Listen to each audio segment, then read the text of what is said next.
বন্ধুরা, আমরা সবাই জানি যে সামনে রমজান মাস আইতাছে। এই জন্যই আমাদের বর্তমান যে মাসটা চলতেছে আরবিক মাস হয়েছে শাবান। এই মাসের পরেই রমজান মাস। ইনশাআল্লাহ রমজান মাসের জন্য সবাই তৈরি হওয়া উচিত। আর রমজান মাস আইবার আগে একটা দোয়া প্রত্যেক মানুষেরই মুখে মুখে এই দোয়াটা করা উচিত, যে দোয়াটা নাকি আর আল্লাহুম্মা বারিক লানা রজব শাবান ওয়াবাল্লিগনা ফি রমাদান। এই দোয়াটা সবাই বেশি বেশি করে পড়তাম, আর নফল নামাজ বেশি বেশি করে পড়তাম। আর এর ফজিলতে আল্লাহ পাক আপনাকে হায়াত যেন বাড়িয়ে দেয়, রমজান পর্যন্ত যাতে আপনার হায়াত বাড়িয়ে দেয়। দোয়া করবেন বেশি করিয়া, যাতে রমজান মাস একটা ফজিলতের মাস। এই মাসের মধ্যে যায় প্রত্যেক মুসলমানে যাতে ভালোভাবে এবাদত বন্দিগি রোজা ভালোভাবে করে। যদি একটা কথা মনে মনে যদি ভেবে থাকেন যে রমজান মাস আসলে বাদের নামাজ পড়বো, এখন পড়বো না, কিন্তু যেই ব্যক্তি এখন থেকেই যদি শয়তান যদি তাড়াইবার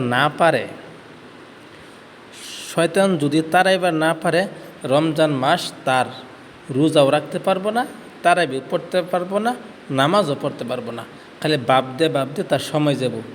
এই জন্যই দেখেন মসজিদের মধ্যে অত সুন্দরভাবে মসজিদ বানাইছে, কালার কইরিয়া দেখেন অজুখানা সব কিছু অলরেডি ঠিক আছে। যাইলেন ঠান্ডা পানি লইলেন হাতে শরীরের মধ্যে লইয়া হাইরিয়া উজু করলেন। উজু করার পরে মসজিদে ঢুকলেন। মসজিদে ঢুকার পরে 2 রাকাত নামাজ পড়েন, আমল করেন, কত মজা। কিন্তু আমরা না করে আমরা কি করি, মার্কেটে ঘুরি। এই জন্যই আপনারা রমজান মাসের আইবার আগে একটা দোয়া করেন, আল্লাহুম্মা বারিক লানা রজব শাবান ওয়াবাল্লিগনা ফি রমাদান।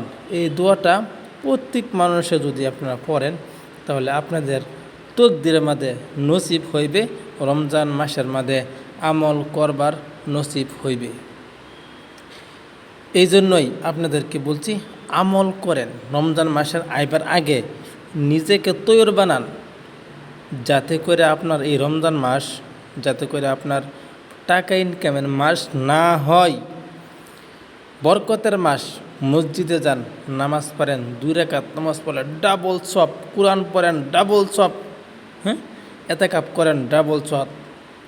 সব মানে রমজান মাস মুসলমানের জন্য, মুমিনের জন্য একটা হাদিয়া স্বরূপ। হাদিয়া ফরজ 30 রোজা একটা ফরজ, আপনি ফরজ ইনশাআল্লাহ।